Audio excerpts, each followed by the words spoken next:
Hello, నేను మీ CS రావు. Police శాఖలో red బుక్లో ఉన్నటువంటి వాళ్ళల్లో ఇద్దరు ప్రముఖులు ఉన్నారు. వాళ్ళిద్దరు కూడా సిఐడి చీఫ్లుగా పనిచేసినటువంటి వాళ్ళు జగన్మోహన్ రెడ్డి టైంలో. ఒకళ్ళు సంజయ్, మరొకళ్ళు సునీల్. సునీల్ చూడంగానే గుర్తొచ్చేది రఘురామకృష్ణరాజు మీద చేసినటువంటి థర్డ్ డిగ్రీ. సంజయ్ని చూడంగానే గుర్తొచ్చేది జగన్మోహన్ రెడ్డి పంచలో చేరినటువంటి మనిషిగా ఆయన్ని గుర్తిస్తూ ఉంటారు. కారణం ఏంటంటే జగన్మోహన్ రెడ్డి ఫస్ట్, ఆ తర్వాతే ఏదైనా అని చెప్పినటువంటి సంజయ్. ఆయన చంద్రబాబు నాయుడు అరెస్ట్ తర్వాత అమరావతిలో, హైదరాబాద్లో, ఢిల్లీలో 3 చోట్ల ప్రెస్ మీట్ పెట్టి వైఎస్ఆర్ కాంగ్రెస్ పార్టీకి సంబంధించినటువంటి లీడర్ మాదిరిగా మాట్లాడి ఇన్వెస్టిగేషన్లో ఉన్నటువంటి కేసు గురించి ఆయన ఊరు వాడ ప్రచారం చేసి చంద్రబాబు నాయుడు దోషి అనేటువంటి నిర్ధారణ చేశారు. ఆయన ఇన్వెస్టిగేషన్ చేయకుండానే, ఛార్జ్షీట్ వేయకుండానే. అందుకే ఇప్పుడు రెడ్ బుక్లో బాగా ప్రముఖంగా ఉన్నటువంటి వాళ్ళు సంజయ్, అలాగే సునీల్. సో వీళ్ళిద్దరు ప్రొఫైల్ ఏంటి అనేది చూద్దాం. సునీల్, పివి సునీల్ కుమార్, ఐపీఎస్, 1994 బ్యాచ్కి సంబంధించినటువంటి ఆఫీసర్ ఈయన సునీల్. ఈయన పరిధి దాటి వ్యవహరించారు జగన్మోహన్ రెడ్డి కోసం. జగన్మోహన్ రెడ్డికి సంబంధించినటువంటి జేపీఎస్ని అమలు చేశారు అనేది ఆయన మీద ఉన్నటువంటి కంప్లైంట్, ఆయన మీద ఉన్నటువంటి ఆరోపణలు కూడా. జగన్ పోలీస్ సర్వీస్ మాదిరిగా వ్యవహరించారు ఆయన అనేది ఆయన మీద ఉన్నటువంటి ప్రధానమైనటువంటి అలిగేషన్. పులివెందుల ఏఎస్పీగా తొలి పోస్టింగ్ ఆయనకి. ఐపీఎస్గా అయిన తర్వాత ఆయన తొలి పోస్టింగ్ పులివెందుల్లో ఏఎస్పీగా తొలిసారిగా పోస్టింగ్ ఇచ్చారు. అక్కడి నుంచి ఆయన పోలీస్ కెరీర్ ప్రారంభమైంది. సో బహుశా అక్కడి నుంచే ఆయనకి వైఎస్ ఫ్యామిలీతో పరిచయాలు ఏర్పడి ఉండవచ్చు. 1997లో గ్రేహౌండ్స్ స్క్వాడ్రన్ కమాండర్గా ఆయన నియామకం అయ్యారు. 1998లో ఏపీ పోలీస్ అకాడమీ అడిషనల్ ఎస్పీగా పనిచేశారు. ఆ తర్వాత 1999, 2006 వరకు శ్రీకాకుళం, మెదక్ రైల్వే సిఐడి ఎస్పీగా విధులు నిర్వహించారు. ఈ పీరియడ్ మొత్తం కూడా ఆల్మోస్ట్ చంద్రబాబు నాయుడు సీఎంగా ఉన్నారు. 2004 వరకు కూడా శ్రీకాకుళం, మెదక్ రైల్వే సిఐడి ఎస్పీగా విధులు నిర్వహించారు. అంటే శ్రీకాకుళం ఎస్పీగా, మెదక్ ఎస్పీగా విధులు నిర్వహించారు. సో చంద్రబాబు నాయుడికి ఆయన ఐపీఎస్లు అంటే గౌరవం, ఐఏఎస్లు అంటే గౌరవం. ఆయనకి కులం, మతం, ప్రాంతం ఏమీ చూడరు.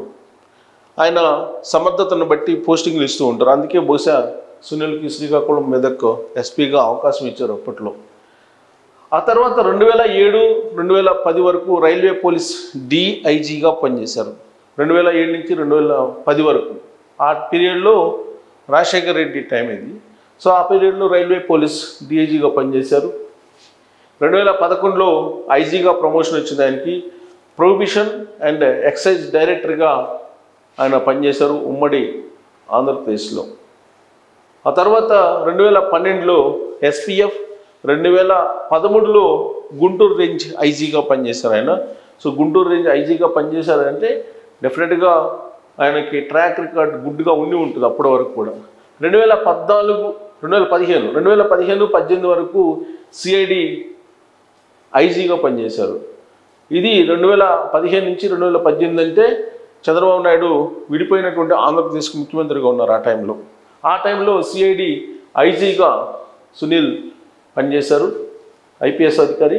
2018లో సైబర్ క్రైమ్స్, అలాగే additional DG, police housing corporation MD, ఇవన్నీ కూడా చేశారు ఆయన. సో సైబర్ క్రైమ్స్ అడిషనల్ డీజీగా ఆయన పనిచేశారు. ఆ రోజుల్లో సైబర్ క్రైమ్కి సంబంధించినటువంటి కేసులు కూడా పెరుగుతున్న సమయంలో ఆయన అడిషనల్ డీజీగా పనిచేశారు 2018 వరకు కూడా. సో 2019, 2023 వరకు సిఐడి ఏడీజీగా ఆయన పనిచేశారు.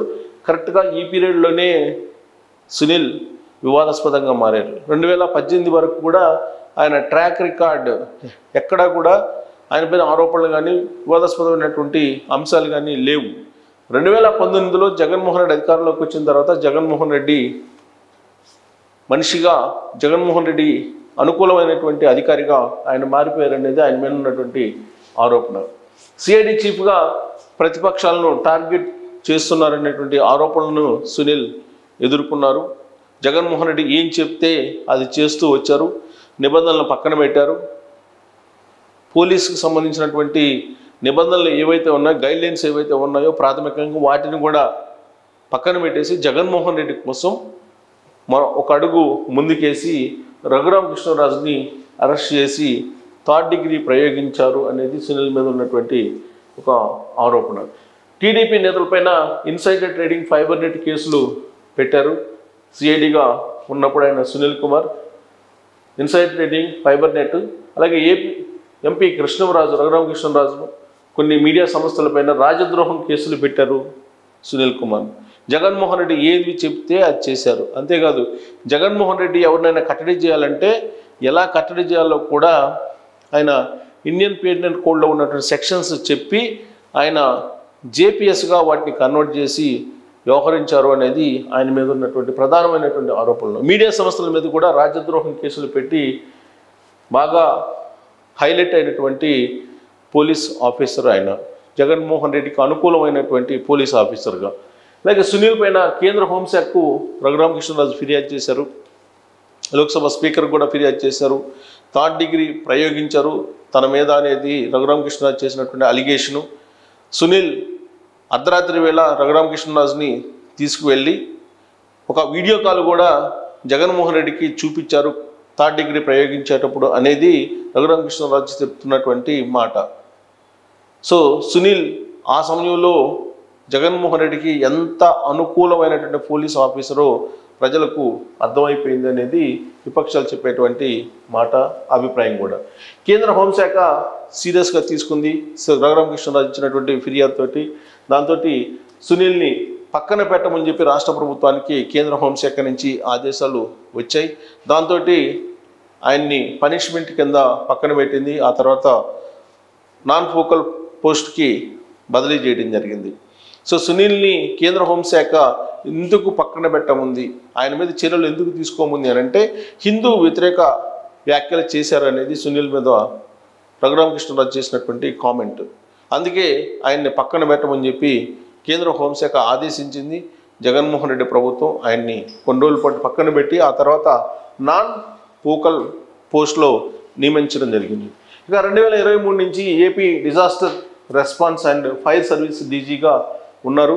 ప్రస్తుతం 2023 నుంచి కొనసాగుతున్నారు AP disaster response and fire services డీజీగా. ఇక 1996 బ్యాచ్ సంబంధించినటువంటి ఐపీఎస్ ఆఫీసర్ సంజయ్, ఈయన గురించి ప్రత్యేకంగా చెప్పవసరం లేదు. చంద్రబాబు నాయుడు కేసులు, ఫైబర్ నెట్ కానీ, ఇన్సైడర్ ట్రేడింగ్ కానీ, ఈ కేసులన్నింటినీ విచారించినటువంటి సిఐడి ఆఫీసర్ సంజయ్ వ్యవహరించినటువంటి తీరు అడుగడుగున వివాదాస్పదము అవుతూ వచ్చింది. ఆయన ప్రొఫైల్ చూస్తే వరంగల్, నల్గొండ, కర్నూలు, అనంతపురంలో వివిధ హోదాల్లో బాధ్యతలను నిర్వహించారు. ఆయన ఆ 3 జిల్లాల్లో కూడా 2010లో ఆక్టోపస్లో కీలకమైనటువంటి బాధ్యతలు నిర్వహించారు. 2010 రాష్ట్ర విభజన తర్వాత 2015లో ఏపీ క్యాడర్కు ఆయన్ని కేటాయించారు. అప్పటి వరకు ఆయన మీద ఎలాంటి బ్లాక్ స్పాట్స్ లేవు.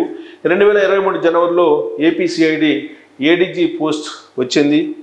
సరిగ్గా 2023 జనవరి నుంచే ఆయన చుట్టూ వివాదాలు ముసురుకున్నాయి. మార్గదర్శి కేసు వెనుక సంజయ్ పాత్ర ఉంది. మార్గదర్శి కేసులో రామోజీరావును విచారించడానికి సాహసం చేసినటువంటి ఐపీఎస్ ఆఫీసర్గా సంజయ్ ఉన్నారు. నిరాధారమైనటువంటి ఆరోపణలతోటి రామోజీరావుని విచారించడానికి వెళ్ళారు సిఐడి సంజయ్. ఆ రోజు నుంచే ఆయన మీద ఆరోపణల వేగం పెరిగింది.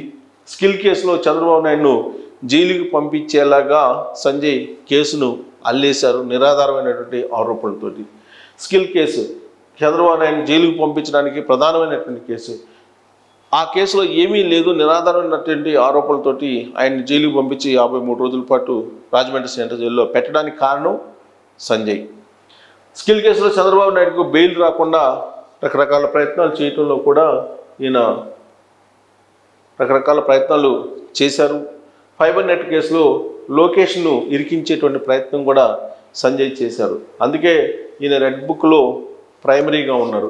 ప్రెస్ మీట్ పెట్టి తన చర్యలను సమర్థించుకున్నాడు సంజయ్. సాధారణంగా ఇన్వెస్టిగేషన్ ఆఫీసర్స్ ఎవరు కూడా ఒక కేసు ఇన్వెస్టిగేషన్లో ఉన్నప్పుడు దానికి సంబంధించినటువంటి అంశాలను బయట పెట్టరు. కానీ ఒక రాజకీయ నాయకుడి మాదిరిగా సంజయ్ ప్రెస్ మీట్లు పెట్టి చంద్రబాబు నాయుడు కేసు విషయంలో తెలుగుదేశం పార్టీ మీద, చంద్రబాబు నాయుడు మీద రకరకాల ఆరోపణలు చేసి తాను పెట్టినటువంటి కేసులను సమర్థించుకుంటూ వచ్చారు సంజయ్. సరిగ్గా అక్కడే ఆయన విధులు నిర్వహించేటువంటి విషయంలో గైడ్లైన్స్ పాటించడం లేదని చెప్పి రఘురామకృష్ణరాజు కూడా కేసు వేయడం జరిగింది. ఆ కేసు కూడా ఇప్పుడు న్యాయస్థానాల్లో ఉంది. ఇక టీడీపీ గెలిచిన తర్వాత ఇప్పుడు అమెరికా వెళ్ళడానికి ప్రయత్నం చేశారు. తెలుగుదేశం పార్టీ గెలిచింది, అధికారంలోకి వచ్చింది. ఇప్పుడు ఫలితాలు రావడానికి ముందే ఆయన అమెరికా వెళ్ళడానికి అంతా సర్దుకున్నారు. కానీ ఆ విషయాన్ని తెలుసుకున్నటువంటి ప్రభుత్వం ఆయన్ని అమెరికా వెళ్లకుండా రాష్ట్రంలోనే ఉంచాలి అనేటువంటి ఆదేశాలు జారీ చేసింది. ఇప్పుడు సునీల్ అలాగే సంజయ్ వీళ్ళిద్దరూ కూడా రెడ్ బుక్లో ఫస్ట్ ప్లేస్, సెకండ్ ప్లేస్లో ఉన్నారు. సో వీళ్ళిద్దరి మీద ఇప్పుడు కొత్తగా ఏర్పడినటువంటి చంద్రబాబు నాయుడు ప్రభుత్వం ఎలాంటి చర్యలు తీసుకుంటుంది? భవిష్యత్తులో ఏ ఐపీఎస్ ఆఫీసర్ అయినా సరే, ఏ ప్రభుత్వం ఉన్నా సరే గైడ్లైన్స్కి, చట్టానికి విరుద్ధంగా వ్యవహరించకుండా ఉండేలా వీళ్ళిద్దరి మీద చర్యలు తీసుకుంటాము అని చెప్పి ఇప్పుడు తెలుగుదేశం పార్టీ చెప్తా ఉంది. సో రాబోయే 2 రోజుల్లో వీళ్ళిద్దరిని ఏ విధంగా శిక్షిస్తుంది ప్రభుత్వం అనేది ఇప్పుడు సర్వత్రా వినిపిస్తున్నటువంటి ఒక చర్చ. ఖచ్చితంగా సంజయ్ అలాగే సునీల్ వీళ్ళిద్దరిని కూడా చంద్రబాబు నాయుడు క్షమించేటువంటి పరిస్థితి లేదు అనేది ఆ పార్టీలో కొనసాగుతున్నటువంటి ఒక అంశం, ఒక చర్చ కూడా. సో కాబట్టి ఇప్పుడు నిబంధనలకు విరుద్ధంగా నిరాధారమైనటువంటి ఆరోపణలతోటి కేసుల్ని పెట్టి సెక్షన్లని క్రియేట్ చేసి అటు లోకేష్ మీద, ఇటు చంద్రబాబు నాయుడు మీద జగన్మోహన్ రెడ్డికి ఉన్నటువంటి కక్షను తీర్చుకునేదానికి సహాయ సహకారాలు అందించారు వీళ్ళిద్దరూ అనేది తెలుగుదేశం పార్టీలో ఉన్నటువంటి అభిప్రాయం. అందుకే జగన్మోహన్ రెడ్డి పోలీసుల మాదిరిగా వ్యవహరించారు కాబట్టి వాళ్ళ మీద చర్యలు తీసుకోవాలి అనేది కొత్త ప్రభుత్వం యొక్క ఆలోచనగా ఉంది. అయితే ఐపీఎస్ల మీద ఎలాంటి చర్యలు తీసుకోవచ్చు అనే దాని మీద ఇప్పుడు స్టడీ చేస్తూ ఉన్నారు.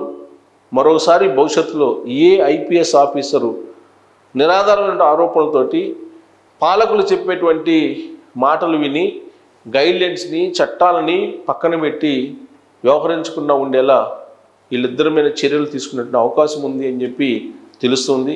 ఎలాంటి చర్యలు తీసుకుంటే సంజయ్ అలాగే సునీల్ చేసినటువంటి పనులకి శిక్ష సరిపోతుంది, అలాగే భవిష్యత్తులో ఏ ఐపీఎస్ ఆఫీసర్ కూడా సునీల్ అలాగే సంజయ్ లాగా వ్యవహరించకుండా ఉండాలంటే ఎలాంటి చర్యలు వీళ్ళ మీద తీసుకోవాలనే దాని మీద కామెంట్ రూపంలో మీ అభిప్రాయాలను తెలియజేయచ్చు. Thank you very much.